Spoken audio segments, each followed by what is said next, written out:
You're tuned in to the It's Real podcast with your hosts, Kayla Callender and Andrew Yagi.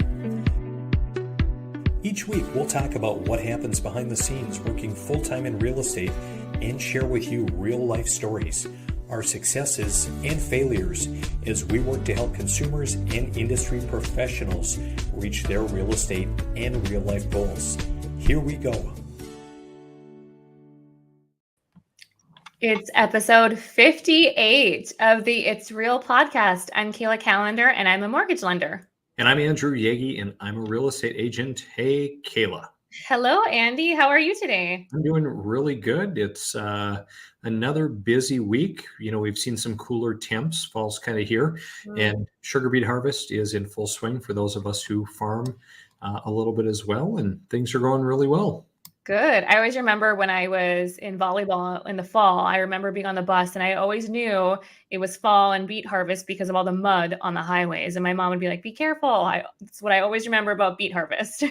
Yeah, I suppose up where you grew up, there were quite a bit of sugar beets, weren't there? Mm-hmm. Dad would work hours and hours and hours and hours in beet harvest. So It's a busy time of year. What is typically beet harvest? What, like the time frame? Like, what does that typically look like? So generally about the 1st of October until it's finished. So pretty much the month of October. I mean, some years, you know, you've got really great weather and you're in and out quick. Other years you have rain and maybe hot temperatures that slow the harvest down a little bit, or sometimes we'll get below freezing and have to shut down a little bit just because they don't want frost in the beet. It's kind of a delicate crop. But one that, you know, certainly provides a lot of economic impact and jobs in our region, and very, very, very interesting. And you're going to be out there, right? You're going to be busy like for the full season? I have been out there. And so we kind of started, you know, pre-harvest the end of August. Okay. And, you know, just this past weekend started the full campaign. So, yeah, no, I've been out there, you know, kind of running my 12-hour shift. And it takes a lot of manpower to run 24 hours until everything's done. But, you know, it's kind of a nice change of pace, and it kind of lines up really well with real estate to just my schedule. It works pretty well, so I can be around in the afternoons, you know, to meet with clients as needed. Of course, I've got my great team that really helps me and enables me to be able to do what I do as well. And it just kind of, you know, I kind of look at it as, you know, my personal professional development time where I can sit and I can, you know, listen to some Audible books, study some different things, try to focus on maybe eating a little bit better when I'm out there and not packing a bunch of junk. I was looking at, you know, online, I saw something about a sugar-free challenge or something. And I thought, well, that'd be cool, but maybe a little sacrilegious if you're out harvesting sugar beets to do a sugar challenge. Maybe a little bit. Well, that Diet Coke that you've got is sugar-free. So it is. Cheers. Cheers, Andy. To sugar-free October as you harvest sugar beets. What's going on with you, Kayla? You know, it's been pretty busy. I think there's just a lot of activity this time of year. I think there is everywhere in our nation. I think people get excited about fall, and I think there's this anticipation of the holidays coming up, and you know, people are usually back in a schedule and football, and people are so busy this time of year. But there's also a lot of, you know, buzz about, you know, buying and refinancing, and so it's been a busy month already, and essentially, I just think it's going to continue, even though we know that this time of year, as we go into November, December, it's going to probably quiet down in real estate. It just seems like it gets busier with events and festivities and all that. So I actually used to hate this time of year, Andy. I don't know if you knew that. I did not like fall. I loved summer. And I almost welcome just a little bit of a slowdown, like take a step back, because like you said, personal development, habits, getting back into, you know, the grind after summer. I mean, summer is just we go hard in the summer. And so it's just nice to kind of get back. Like, we were gone every weekend in the summer. Now we're back in town most weekends. And so now I can clean my house and get my laundry done, like the little things in life. I'll say I kind of agree. I never did look forward to fall because it meant the end of summer and going back to school and everything else.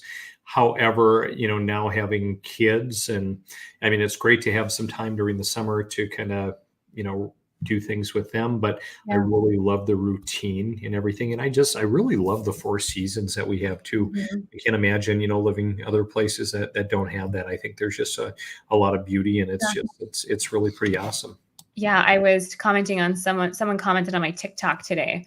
I commented, on how Fargo weather has been warm in October, and they commented like something to the effect of, could we have a warm winter like we did last year? And part of me was like, well, I feel like we didn't get a winter last year. It felt so like we didn't have snow. And so Mhm. I'm like, I actually thought to myself, I really do like the seasons too. So that's Mhm. Midwest in us, I guess.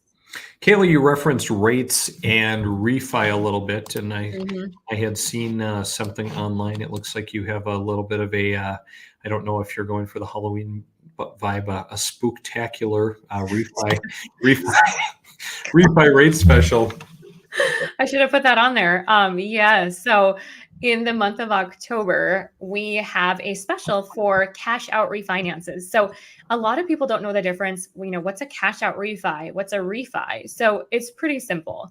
A refinance is when you're just paying off the balance on your mortgage, right? So if you owe 400,000, you are financing no more than essentially the loan payoff and perhaps the cost to do so. When you do a cash out, traditionally that means you're getting cash back. You are paying off a HELOC that was taken out after you did your first mortgage. Maybe you're taking out some funds to pay off debt or do some home improvements. And so we're seeing a lot of people wanting to take advantage of their equity that they have in their home. So at First International Bank and Trust, we are running a special where you can get cash out just like to do anything. We don't ask you what it's for traditionally. It's up to you. But normally those cash out refinances would come with a higher interest rate. So we are offering this month the cash out rates at the same as just a traditional refi rate. So a lot of people are starting to ask about it, take advantage of it. And essentially it's just a great way to get your equity out at a better rate. I think that's really awesome, Kayla. And a cash out refi is something I never knew about, and I think I've talked about it before in past episodes. But it's that cash out refi is really what enabled me to kind of get started buying investment properties and going from no properties to having a portfolio of about a dozen now. And because I have a lot of people that ask, are like, well, hey, like, how did you get started? Like, you must have had a lot of extra cash laying around. There's no way I could ever, get into real estate investing, and I would love to. And it's like, well, yeah, it's right here in this October refi rate special. In that, most of us, we sit on so much equity, and even looking at those rental properties that I've bought in finance, and was just telling you not long ago, like, I have a lot of equity in them, and it would be great, to refi, except for having a 4.5% rate. Mhm. But so Except for that. what's Yeah, it? and except for that. But you wanna know what's Yeah. funny is I just took an individual last month who is in a rate, I think it was 3.75% 30-year. We did a cash out refinance to pay off credit card debt that they had incurred for some reasons that were not expected. Those rates on those credit cards were in the 20%. And Ooh. then he also had some shorter term 5-year, 6-year debt. And so his monthly cash flow was all going towards these credit cards and this 5-year, 6-year debt. So we took his 3.75 and brought him to a range of about 6.5. So yeah, his first mortgage rate went up, but when you look at the total cash flow, we reduced it by hundreds of dollars.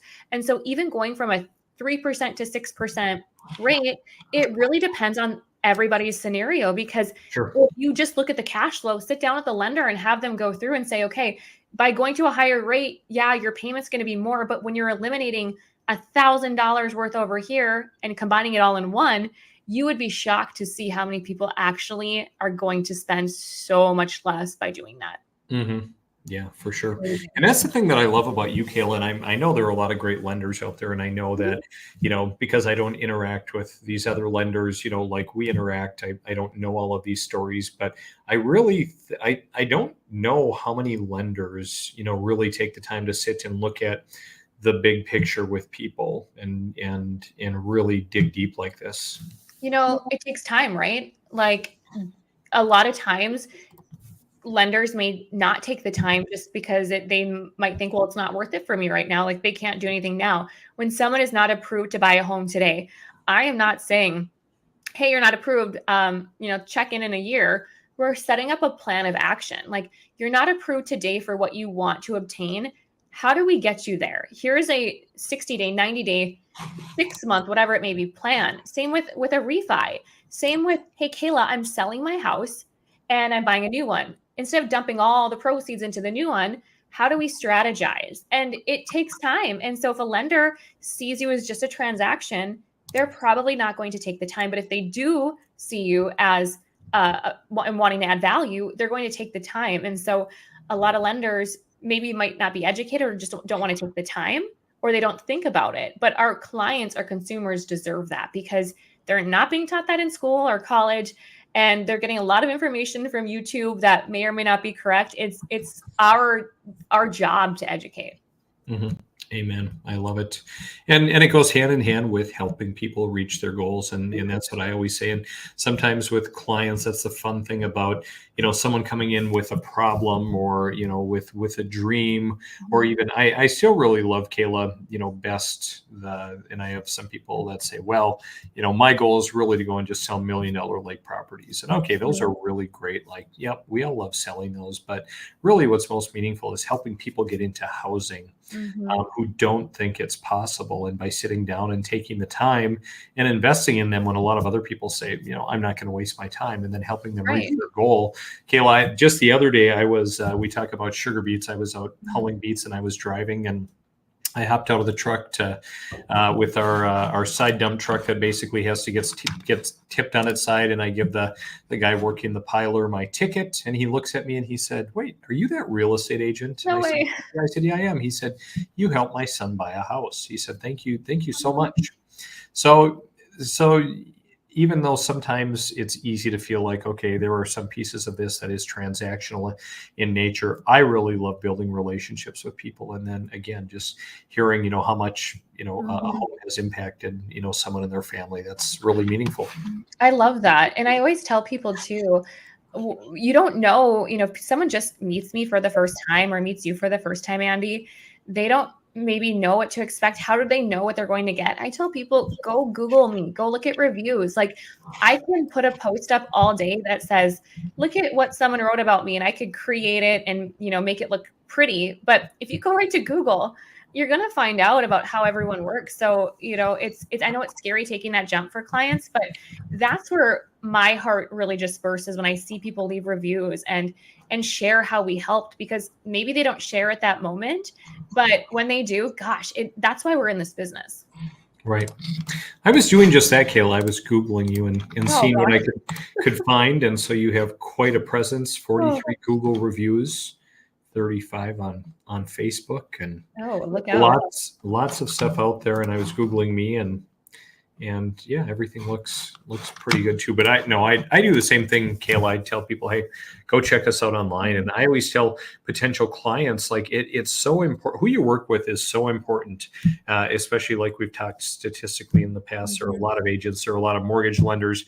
Statistically, over half of the agents sell, 0 to 1 homes a year. I kind of a chuckle the other day, Kayla. There was a brokerage in our area, and somebody just must have taken over their social media, and they were talking about how an agent is on fire and they've had such a great year. And I went and looked at the stats in the MLS, and they had closed 0 sales this year. They do have 9 listings, and half of them are under contract. But I'm like, guys, come on. Like, who are you kidding? And at least if you're going to put something out there, be genuine and be honest. Right. And I could say all day, like, I'm crushing it, I'm killing it. But to me, it's like I can be doing 50 loans a month, or I could be doing 5. What matters is the quality, and am I helping people, or am I just churning deals, transactions, or families? Like, how do you really view your people? So whenever I see people post their success, I love that. But I also love when they mention, like, I got the ability and I had the honor to help these families, not just here's how much I did, but how you're impacting people. Like, that's what it's about. Right. Well, You get it. speaking of impacting people, Kayla, one topic I want to talk about today, and I'm going to reference an article from Zillow, Mhm. is 9 tips for finding a bargain price home. We still have a lot of buyers out there, and I'm sure you can Mhm. relate. Working with a number of people day in and day out, a lot of people are not, or maybe don't have the budget for something higher end or new construction or something, and but they need a home and they're looking for Mhm. something. They're looking for something that fits their budget and is affordable. So I think this article does a really great job of breaking it down. So without further ado, we'll jump in. Item number one, Kayla, look for homes that have been on the market for longer than 30 days. And when we were talking last week on the podcast, I'm going to just pull these stats up again. Yeah. We were talking about the fact that, hey, it is fall. Things are a little bit slower this time of year. And so even looking at, on average, a lot of homes before they go under contract in your market, Kayla, 36 days. Mm. And so as we look at that, people actually, if I find the right tab here, Kayla, there actually is a pretty good chance you may be able to find something on the market that's been out there for longer than 30 days. So, I like Kayla, I found just really quick, and then I'll let you interject. But this was an agent in Washington talking about it. How he talks about for every 15 days, we can usually negotiate 2 to 3% off the purchase price. Once it hits the 30-day mark, sometimes we can get 5 to that. 10. That's kind of interesting. I like that. I've never had it in a actual quantitative number like that. I see clients that will send me a listing and they'll say, Kayla, can you run the numbers on this property? And I always say, at what price would you like me to run this at? Because I don't know what you're going to go offer at. So I want to make sure we offering, 350, 325. What are we thinking?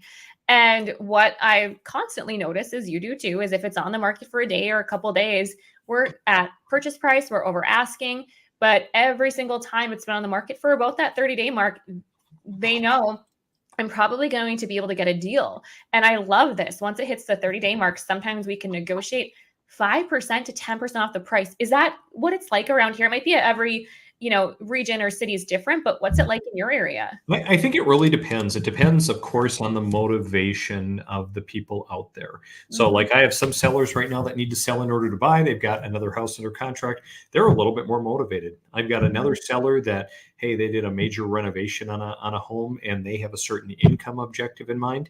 Yeah, they're probably not going to negotiate very much off, but it's trying to find the balance in reaching your goals, maximizing your proceeds, but not letting the Mhm. buyer get away as well. Mhm.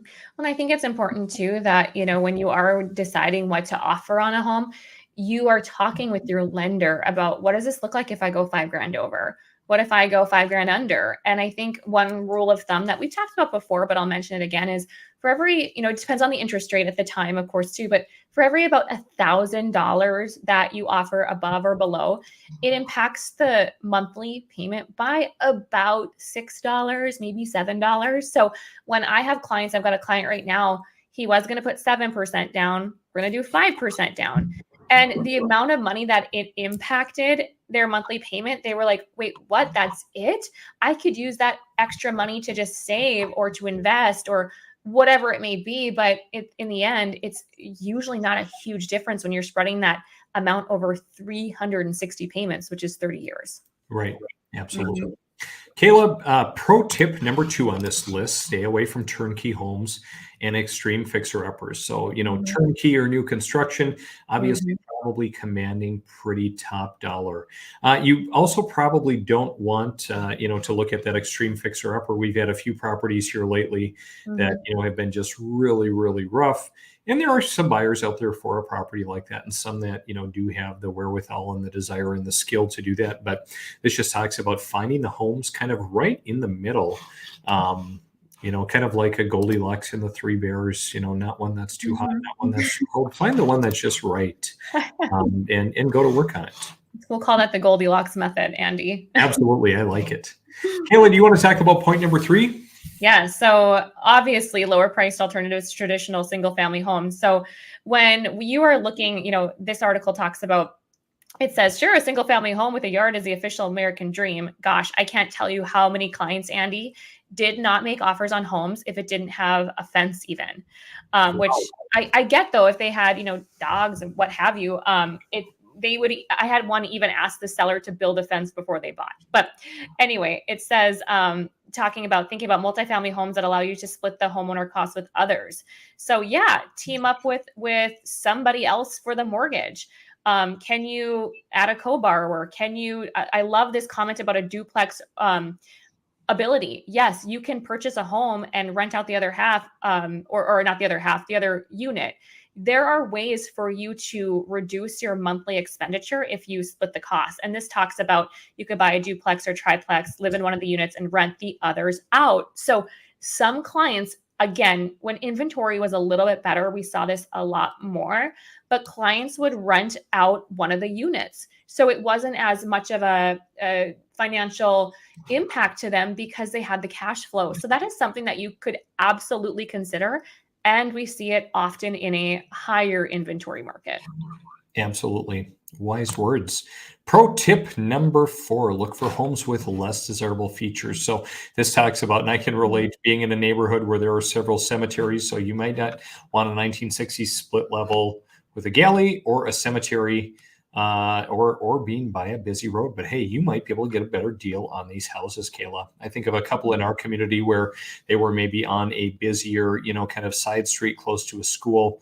I had one house that was very, very desirable, and it went with multiple offers. We had 4 offers on this house this summer, and I had one down the street that was right at kind of the intersection where 3 roads came together, and it sat and it sat and it sat. It was also pretty dated, but I think again, you might be able to get the price down quite a bit on a particular property like that. I agree. Mm-hmm. Pro tip number 5, Kayla. Do you want me to take this one, Andy? Go ahead. You can take 5 and 6. So consider putting an offer on a contingent house. Oh, I have a story on this one. So contingent homes mean the seller has accepted an offer. Now, sometimes, if they have an accepted offer, they may be contingent on their house selling, right? So Andy, if I had an offer from you and it was contingent on your home selling, I might have some hesitation versus accepting an offer that someone has an apartment, let's say. And so I actually just had this happen. My clients actually had made an offer and it was contingent on the sale of their home. And another offer came in, less risky, and the sellers were able to accept that instead. So, when you come in like that and you don't have the risk of having to sell a property, and, because if you don't sell it, guess what? You might not be able to buy the new one, and that impacts the seller of that home. That could be a way for you to, obtain a home, even if it has an offer already. Mm-hmm. Absolutely. And I have a story on this one too. Look at foreclosure auctions. So if a homeowner can't pay their mortgage and defaults, then traditionally a bank will have it, will own it, and will sell it up for auction, or essentially just sell it traditionally in a foreclosure. So one thing to know about foreclosure properties, though, Andy, is that they are as is. So if you went and looked at a home, it's traditionally will probably be owned by the bank. And so when they sell it, it's as is. They're usually not going to be doing any repairs. So I actually have clients in contract as we speak, buying a foreclosed home. The amount of work that we did up front, the realtor, me, everybody, was substantial because we knew that if this home needed repairs, it would likely have to come from the buyers. And are they prepared to pay for that? And or what would the seller, in that case, the bank, be willing to do? And so what we did is they went in and looked, the realtor looked, and it looked pretty stellar. So home inspection came okay, and we were waiting on the appraisal because, again, it's as is, where sometimes you make an offer, inspection or appraisal comes back, and there's some items that need attention. The seller and buyer then can negotiate, who's going to fix that. In this case with the foreclosure, usually it's pretty set on, like, it's as is. So a lot of times those are cash offers or investors that are willing to spend the money.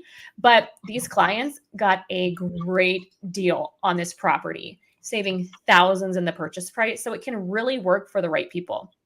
Oh, that's really awesome. I'd say a couple of other gotchas as well is sometimes if you're buying something in foreclosure, the owners may still be living there. So you Mm, may become a landlord and need to evict someone, which mm, isn't always everyone's cup of tea. And I mean, I've mhm. had some horrific rental property experiences with getting rid of tenants and all of the money needing to be put into these properties, which I was telling my new property manager the other day after she's dealt with a couple of tenants, and it's just like, I'm just so done with these people. And Mm.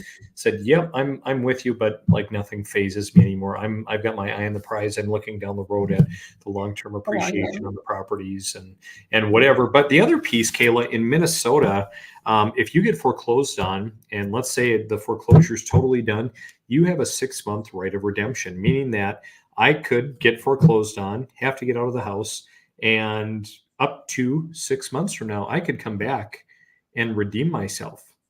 At which point, if Mm. you buy my house in foreclosure, it's not your house anymore because That is Minnesota has crazy.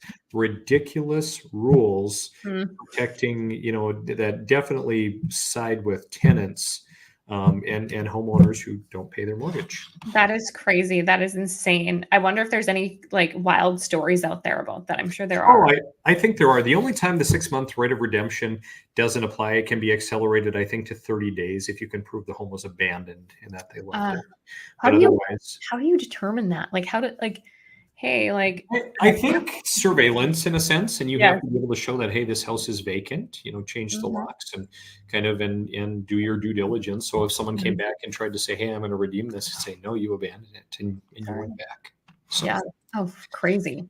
anyway, kind of hand in hand with making sure you're working, with an expert on things like that is just in general, find an agent, Kayla, who is an expert in the area you want to live. Mhm, And that goes not only, maybe around the Fargo area and looking at different neighborhoods or someone who's an expert with new construction, but also out in the lakes area too. Make sure your agent is well versed in that, who mhm. sells lake properties and knows a variety of the intricacies that go hand in hand.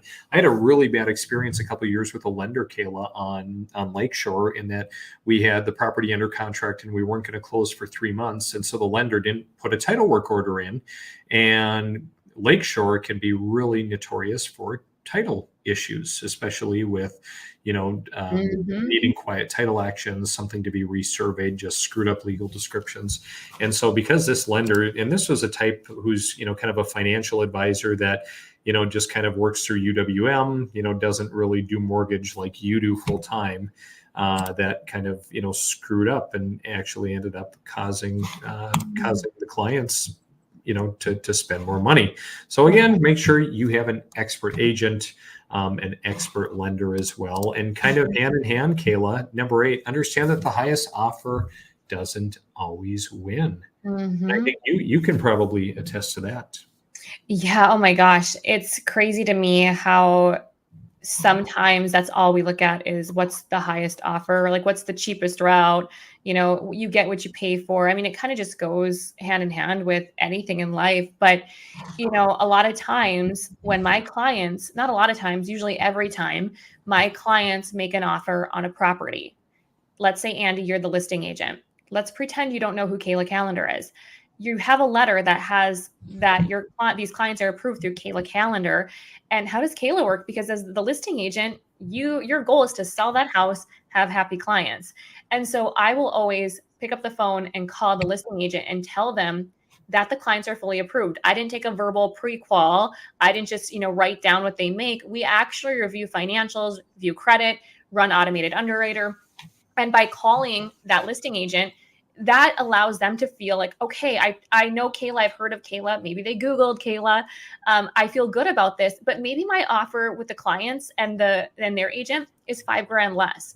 A lot of times that offer might win because they know how I work. Maybe they know how the realtor, the buyer's agent works, versus an offer from, I'm just going to say, Rocket Mortgage, and you don't know who's on it, but the offer is $5,000 higher. Truly, there's so many other ways that you can make a strong offer, and you can speak on this too, Andy. But from higher amount of earnest money, or maybe you don't ask for seller concessions, or maybe you have a quicker close date. Can your lender close quickly? There are so many ways to have a strong offer without it having to be the highest priced offer. I think the other piece of that too, and like in our marketplace, and the same thing in Fargo, no doubt too. I list a lot of homes. I list quite a few more homes than I work with buyers, and that's just kind of how our business is set up. But one thing that I share with my clients that I think is really an ace in the hole, especially in competitive situations, is just the fact that because I'm listing, homes every week, I know who the players are that are doing the business. I know what their offers look like. I know what they like to write for offers.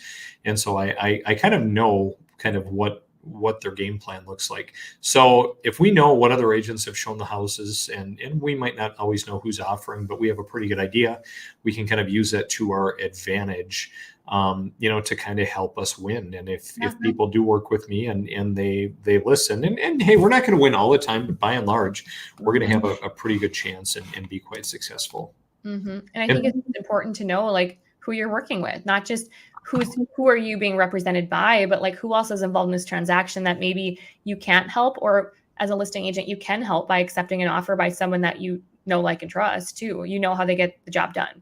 Right, without a doubt.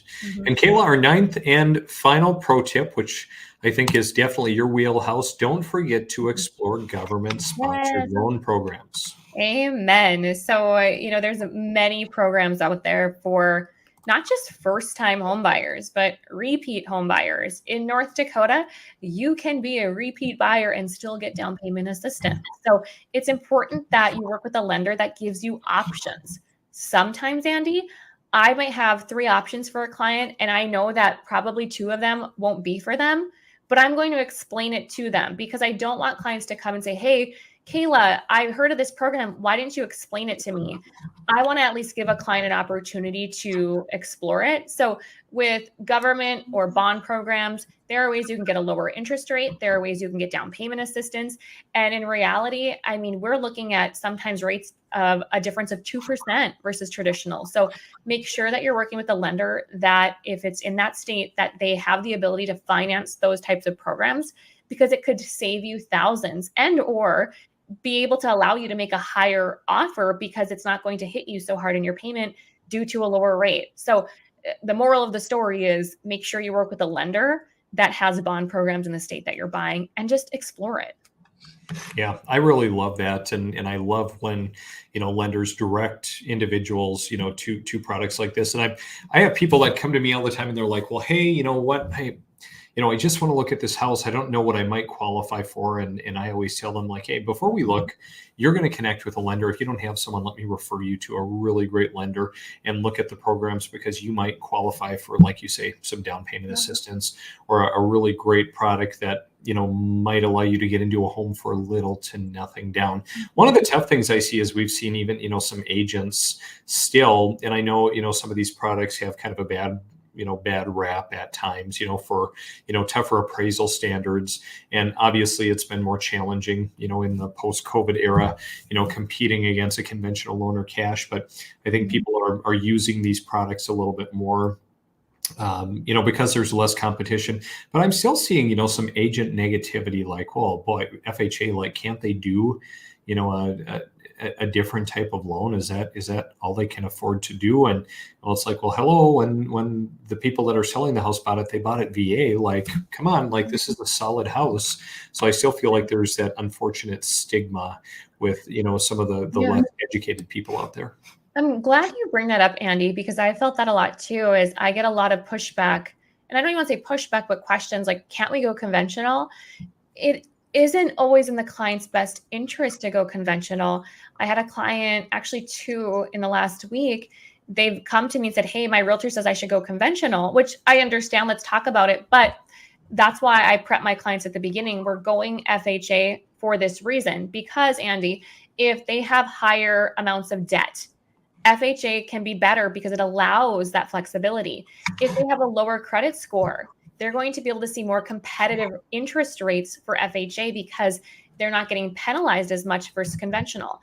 And one other thing that people forget about is monthly mortgage insurance. If you have a lower credit score and higher debt, you might be paying, let's say, $280 a month for mortgage insurance, when if you were to go FHA, it's a flat amount of a certain percentage of the loan amount, and it might be $78 a month. So if we're really talking about consumer affordability and a client wanting to afford, let's just say $2,000 a month in a payment, switching to conventional might mean a $2,400 payment. So what is the goal here? Is it to get the client into the house, or is it to get the client into a house that they can afford and afford comfortably? Right.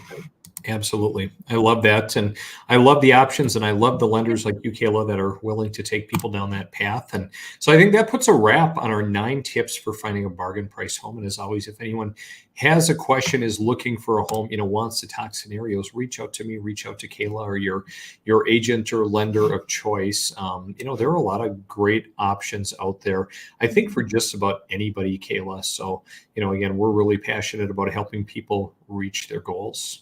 Amen. I love this episode because I think everyone wants to know how to get a bargain priced home. I certainly do, if you do, Kayla. I do. Yeah. I'm glad we talked about this. Now it's fresh in my mind. Absolutely. Well, Kayla, that puts a wrap on episode 58. We'll do it again next week. Have a great rest of the week. I will if you will. See ya. Bye.